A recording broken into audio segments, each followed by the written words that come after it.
And so in this video, I'm going to talk about one of the biggest objections that we hear when we talk to people wanting to shift their career into the data space and get a higher paying job, which is, hey, I need to consult my wife on this decision. Now, here's the thing. Let's be real, but I'm making this video anyways because I do think half the time it is true. Half the time it is a very, very emotional decision that needs to happen with a family where maybe it's the husband or the wife is wanting to get a higher paying data job and they need to talk to their partner about this, but they just don't know how. So I'm gonna shoot this video, which is gonna be very different than my other videos, talking about how you can approach that conversation with your spouse and how you can get them to see why making this move and going into the data space for a higher paying data job is in everybody's best interest. And what's funny about this situation is that if you don't sell yourself to your spouse, then you actually won't really do any convincing anyways, because let's face it, your spouse might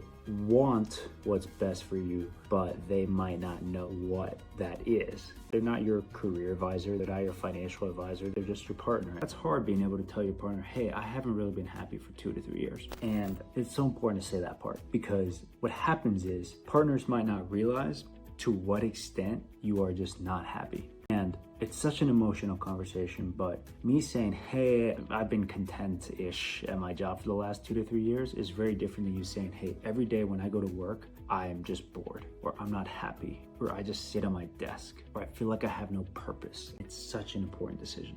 And so I urge you to talk to them now. Figure out these two parts, being honest with yourself, being honest with them,